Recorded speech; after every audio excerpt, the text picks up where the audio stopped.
सोचिए अगर कोई आपसे कहे कि उसने दुनिया का सबसे क्रूर सच उजागर कर दिया है और वो सच है औरत, आपको कैसा लगेगा? हैरानी होगी, गुस्सा आएगा, या फिर आपके दिमाग में ये सवाल कौंध जाएगा कि आखिर वो कौन सी चीज है जिसे जानने के बाद सदियों से दुनिया की नींव हिली हुई है? ये कोई आम दार्शनिक नहीं था, ना ही कोई संत। ये था रेनेसां इटली का वो लौंडा जिसका नाम आज भी जब लिया जाता है लोगों के रोंगटे खड़े हो जाते हैं। Niccolo Machiavelli. वही माकियावेली जिसने लिखा था कि इंसान को राज करने के लिए शेर की ताकत और लोमड़ी की चालाकी चाहिए। लेकिन क्या आप जानते हैं कि जब बात औरतों की आई तो इस शख्स ने ऐसी बात कह दी जिसने पूरे यूरोप की बौद्धिक चेतना को झकझोर कर रख दिया। उसकी बातों ने महिलाओं को लेकर सदियों पुरानी बहस को एक नया और बेहद खतरनाक मोड़ दे दिया। लेकिन रुकिए, क्या माकियावेली सच में औरतों का दुश्मन था, या फिर वो सिर्फ उस दौर के उस सच को बयां कर रहा था जिसे देखने की हिमाकत किसी और में नहीं थी? आज हम बात करेंगे उस डार्क ट्रूथ की जिसने माकियावेली को इतिहास में अमर तो कर दिया, लेकिन उसे एक विवादास्पद शख्सियत भी बना दिया। ये कहानी है सत्ता, चालाकी और स्त्री पुरुष संबंधों की उस जटिल उलझन की जिसे सुलझाने की कोशिश में सदियां बीत गईं। माकियावेली ने अपनी सबसे मशहूर किताब द प्रिंस में लिखा, भाग्य एक औरत की तरह है, उसे वश में करना है तो मारो उसे, पीटो उसे। हाँ, ये उसके ही शब्द है। उसने लिखा कि किस्मत यानी फॉर्च्यून औरत की तरह होती है, चंचल, बदलने वाली और मर्द के सामने झुकने वाली। उसने यहां तक कह दिया कि अगर तुम उस पर जोर डालोगे तो वो तुम्हारे आगे झुक जाएगी। अब जरा सोचिए, 16वीं सदी के यूरोप में जहां औरतों को सिर्फ संपत्ति समझा जाता था, वहां एक बुद्धिजीवी का इस तरह का बयान कितना बड़ा धमाका कर सकता था। ये वो दौर था जब महिलाओं की कोई इज्जत नहीं थी, लेकिन उन्हें देवी का दर्जा देने का ढोंग जरूर किया जाता था।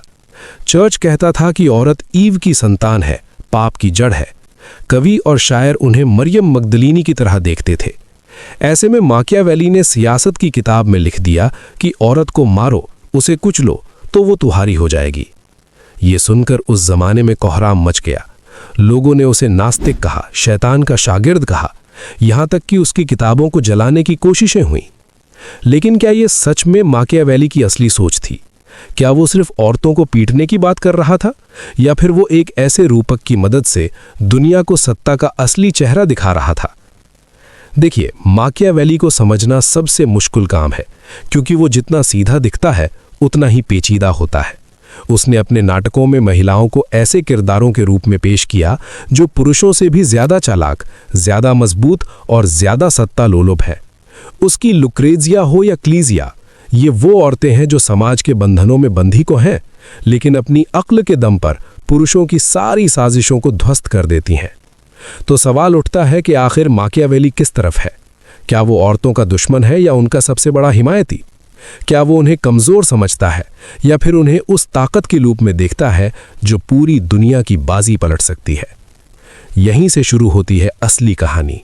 ये कहानी है उस शख्स की जिसने अपने जमाने के हर उसूल को तोड़ा, हर उस धारणा को चुनौती दी जिसे लोग सच मानते थे। और जब बात औरतों की आई तो उसने ऐसा जहर उगला कि लोग आज भी उससे नफरत करते हैं, और ऐसा प्यार बरसाया कि नारीवादी विद्वान आज भी उसकी किताबों में अपने लिए हथियार तलाशते हैं। तो आइए इस सफर पर मेरे साथ चलिए उस दौर में जाते हैं जब इटली की गलियों में तलवारें खनकती थीं, जब पोप और राजा एक ही बिस्तर पर सोते थे, और जब एक लेखक ने अपनी कलम से ऐसा इतिहास लिख दिया जिसे पढ़कर आप सहम जाएंगे। ये सिर्फ माकियावेली की कहानी नहीं है, ये उस सच की कहानी है जिसे बयान करने की हिमाकत कभी किसी ने नहीं की। लुक्रीजिया की दो कहानियां, एक बलात्कार से बनी गणतंत्र और दूसरी जहां औरत बन गई शैतान। माकियावेली की जिंदगी में एक नाम बार बार आता है, लुक्रीजिया। लेकिन ये लुक्रीजिया कोई एक नहीं थी।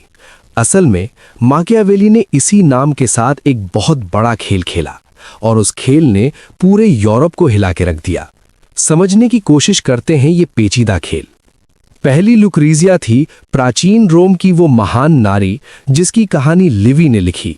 ये कहानी है उस औरत की जिसके साथ एक ताकतवर राजकुमार ने बलात्कार किया।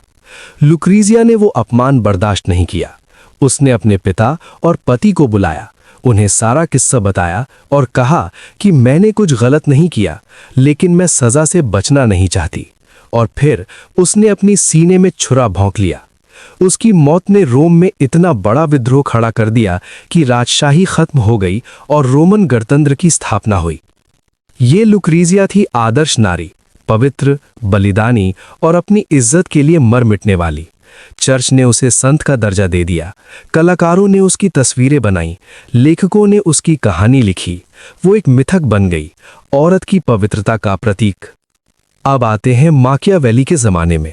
16वीं सदी के फ्लोरेंस में माकियावेली ने एक नाटक लिखा, मैंड्रेगोला, और इस नाटक की हीरोइन का नाम उसने रखा लुक्रीजिया। लेकिन ये लुक्रीजिया बिल्कुल अलग थी। ये थी एक जवान, खूबसूरत और शादीशुदा औरत। उसका पति था बूढ़ा, मूर्ख और बांझ। एक जवान लड़का काली मां को उस पर मरा हुआ था। उसे पाने के लिए काली मां को ने एक साजिश रची। साजिश ये थी कि लुक्रीजिया को एक जड़ी बूटी पिलाई जाए जिससे वो गर्भवती हो जाएगी, लेकिन उसके बाद पहला आदमी जो उसके साथ सोएगा वो जहर से मर जाएगा। तो जाहिर है किसी बेचारे को ये कुर्बानी देनी होगी, और वो बेचारा था एक भिखारी लड़का। लेकिन असलियत में वो भिखारी कोई और नहीं, खुद काली मां को था, जो भेष बदल कर आया था। लुक्रीजिया, जो बेहद धार्मिक और पवित्र औरत थी, उसे उसके पति, उसकी मां और उसके पादरी ने मिलकर ये यकीन दिलाया कि ये भगवान की मर्जी है। उन्होंने उसे इस हद तक तोड़ा कि उसने हार मान ली। अब यहां माकियावेली ने जो किया वो चौंकाने वाला था। इस लुक्रीजिया ने काली माको के साथ रात बिताई। उसे सच का पता चला कि कोई जहर नहीं है, कोई मौत नहीं है। सुबह होते ही जब उसे एहसास हुआ कि वो एक जवान, ताकतवर और समझदार आदमी के साथ है, तो उसने फैसला किया वो उसी के साथ रहेगी। उसने कहा, चूंकि तुम्हारी चालाकी, मेरे पति की मूर्खता, मेरी माँ की सादगी और मेरे पादरी की बुराई ने मुझे ये रास्ता दिखाया है और स्वर्ग ने चाहा कि ऐसा हो, मैं ये फैसला नहीं बदल सकती। इसलिए मैं तुम्हें अपना मालिक, अपना रखवाला और अपना गुरु मानती हूँ। सोचिए ये कितना बड़ा धक्का था उस समाज को। जहां लुक्रीजिया, रोम वाली, ने बलात्कार के बाद खुदकुशी कर ली, वहीं माकियावेली की लुक्रीजिया ने उसी हालात में अपनी जिंदगी खुद चुनी।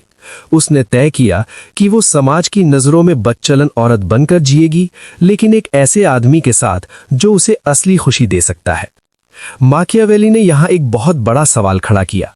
उसने कहा कि देखो, तुम्हारा समाज, तुम्हारा चर्च, तुम्हारे पादरी, तुम्हारे माँ बाप, ये सब मिलकर एक औरत को कैसे बरगला सकते हैं? वो उसकी मर्जी के खिलाफ जबरदस्ती कर सकते हैं और उसे यकीन दिला सकते हैं कि ये भगवान की मर्जी है। और जब वो औरत इस सच्चाई को समझ जाती है, तो वो तय करती है कि अब वो खुद अपनी मर्जी से जिएगी, चाहे दुनिया उसे कुछ भी कहे। इस नाटक ने यूरोप में तहलका मचा दिया। लोगों ने माकियावेली पर आरोप लगाया कि उसने औरतों को बिगाड़ दिया, उसने नैतिकता को मिट्टी में मिला दिया। लेकिन माकियावेली को इससे कोई फर्क नहीं पड़ा। वो दुनिया को वो आईना दिखा रहा था जिसमें उसका असली चेहरा नजर आता था, कि औरत की तथाकथित पवित्रता सिर्फ एक सामाजिक जाल है जिसमें उसे फंसा के रखा जाता है। तो ये थी माकियावेली की डार्क ट्रुथ। उसने बताया कि औरत कोई देवी नहीं है जो पूजी जाए, और ना ही वो कोई जानवर है जिसे पीटा जाए। वो एक इंसान है जो अपनी खुशी के लिए, अपनी आज़ादी के लिए कुछ भी कर सकती है।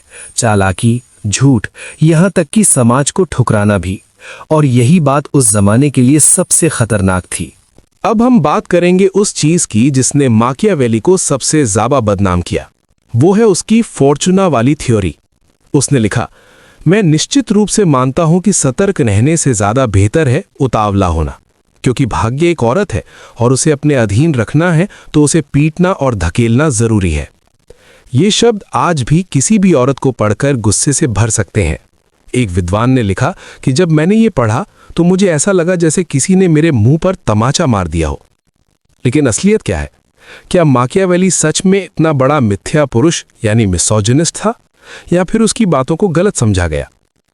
देखिए, माकियावेली के जमाने में फॉर्चूना को एक औरत के रूप में देखना कोई नई बात नहीं थी। प्राचीन रोम से लेकर मध्यकाल तक किस्मत या भाग्य को एक चंचल, बदलने वाली और अक्सर खतरनाक औरत के रूप में दिखाया जाता था। ये उस दौर की सोच थी कि औरत अप्रत्याशित होती है, उस पर भरोसा नहीं किया जा सकता। लेकिन माकियावेली ने इस पुरानी धारणा को एक नया जानलेवा मोड़ दिया। उसने कहा कि इस औरत यानी किस्मत को वश में करना जरूरी है, और उसे वश में करने का तरीका है बल, जोर, हिंसा। अब यहां सबसे बड़ा सवाल यह है कि क्या माकियावेली ये सब सच में मानता था, या वो सिर्फ एक रूपक के तौर पर यह बात कह रहा था। उसकी जिंदगी देखिए, वो खुद एक ऐसा शख्स था जिसे औरतों ने बहुत कुछ दिया। उसकी पत्नी मारिएटा ने उसके 6 बच्चों को जन्म दिया और जिंदगी भर उसका साथ दिया। जब वो जेल में था तो उसने उसे बचाने की हर मुमकिन कोशिश की। उसके खतों में उसके लिए प्यार झलकता है। फिर वो कैसे लिख सकता है कि औरत को मारो? यहां असल बात यह है कि माकियावेली की नज़र में फॉर्चूना कोई इंसानी औरत नहीं है, बल्कि वो तमाम ताकतों का प्रतीक है जो इंसान के बस में नहीं होती, जैसे प्रकृति, जैसे कुदरत की मार, जैसे युद्ध, जैसे अप्रत्याशित हादसे।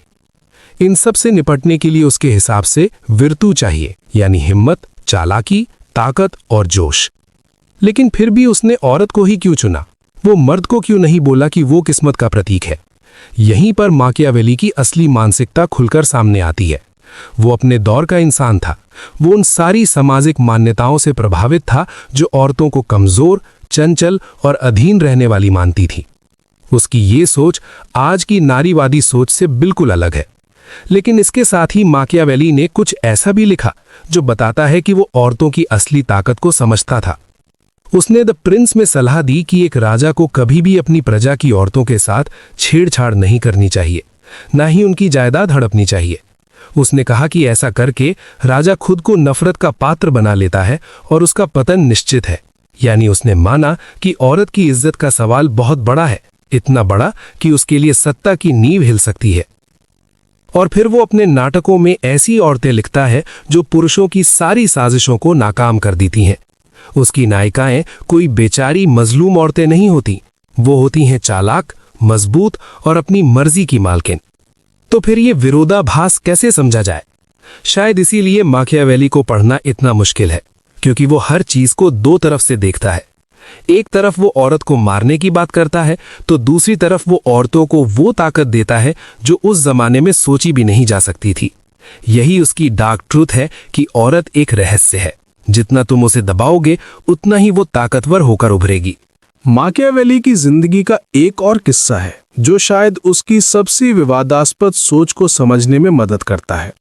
ये किस्सा है उस औरत का जिसने माकियावेली को हिला कर रख दिया था, कैटरीना स्फोर्जा। कैटरीना उस जमाने की सबसे ताकतवर और बेखौफ औरतों में से एक थी। वो एक योद्धा थी, एक शासक थी, और जब बात अपनी रक्षा की आती थी तो वो किसी भी हद तक जा सकती थी। एक बार दुश्मनों ने उसके बच्चों को बंधक बना लिया। उन्होंने कहा कि अगर तुम हमारे सामने आत्मसमर्पण नहीं करोगी तो हम तुम्हारे बच्चों को मार देंगे। कैटरीना ने जवाब में क्या किया? वो किले की दीवार पर चढ़ गई, अपने कपड़े उठाए और चिल्लाकर बोली, तुम मेरे बच्चों को मार सकते हो, देखो मेरे पास अभी भी वो सब कुछ है जिससे मैं और बच्चे पैदा कर सकती हूँ। ये कहानी माकियावेली ने खुद लिखी है। उसने इस औरत की तारीफ में कसीदे पढ़े। उसने लिखा कि कैटरीना ने दिखा दिया कि असली ताकत क्या होती है। वो सिर्फ एक माँ नहीं थी, वो एक योद्धा थी, और उसने साबित कर दिया कि औरत का शरीर उसकी कमजोरी नहीं, उसकी सबसे बड़ी ताकत है। अब यहीं पर माकियावेली को समझने की असली चाबी छुपी है। वो औरतों से नफरत नहीं करता था, वो उनसे डरता था। वो उनकी उस ताकत को पहचानता था जो पुरुषों के बस की बात नहीं थी। औरत के पास वो शक्ति थी कि वो जीवन दे सकती थी, और वो चाहे तो उसे छीन भी सकती थी। वो चाहे तो किसी भी पुरुष को अपने प्यार के जाल में फंसा सकती थी, और वो चाहे तो उसे तबाह भी कर सकती थी। इसीलिए उसने द प्रिंस में लिखा कि राजा को औरतों से दूर रहना चाहिए। उसने कहा कि औरत वो आग है जो राजमहल को जला सकती है। और यही वो डार्क ट्रूथ है जिसकी बात हम कर रहे थे। माकियावेली ने दुनिया को बताया कि औरत को कमजोर समझना सबसे बड़ी भूल है। वो उतनी ही खतरनाक हो सकती है जितना कोई तलवारबाज सिपाही। असल में वो उससे भी ज्यादा खतरनाक है, क्योंकि वो चालाकी, साजिश और अपने शरीर का इस्तेमाल करना जानती है। आज 21वीं सदी में खड़े होकर हम माकियावेली को कैसे देखते हैं? क्या वो एक औरत विरोधी लेखक था, या फिर वो अपने दौर का सबसे बड़ा नारीवादी था? सच्चाई शायद इन दोनों के बीच में कहीं है। वो अपने दौर का इंसान था, लेकिन उसकी सोच उसके दौर से कहीं आगे थी। उसने औरत को एक इंसान के तौर पर देखा, उसकी ताकत, उसकी कमजोरी, उसकी चालाकी और उसकी महत्वाकांक्षा के साथ। उसने ये जरूर किया कि उस मिथक को तोड़ा कि औरत सिर्फ एक पवित्र देवी या एक बेचारी मजलूम है। उसने कहा कि औरत भी वही सब कर सकती है जो एक मर्द कर सकता है, झूठ बोलना, साजिश रचना, मारना, यहां तक कि राज करना भी। और यही बात उस जमाने के लिए सबसे बड़ा झटका थी। तो अगली बार जब आप माकियावेली का नाम सुने तो याद रखिएगा, ये वो शख्स है जिसने औरतों के बारे में सबसे बुरा भी लिखा और सबसे बहादुर भी। ये वो शख्स है जिसने अपनी लुक्रीजिया को जीना सिखाया, जबकि पूरी दुनिया चाहती थी कि वो मर जाए। ये वो शख्स है जिसने कैटरीना स्फोर्जा को सलाम किया, जबकि पूरा यूरोप उसे डायन कहता था। माकियावेली की विरासत आज भी हमारे बीच है। हर बार जब कोई औरत समाज की बंदिशों को तोड़ती है, हर बार जब वो अपनी मर्जी से जीने का फैसला करती है, हर बार जब वो चालाकी और समझदारी से पुरुषों की दुनिया में अपनी जगह बनाती है, वो माकियावेली की उस लुक्रीजिया को जी रही होती है जिसने मरने के बजाय जीने का फैसला किया था।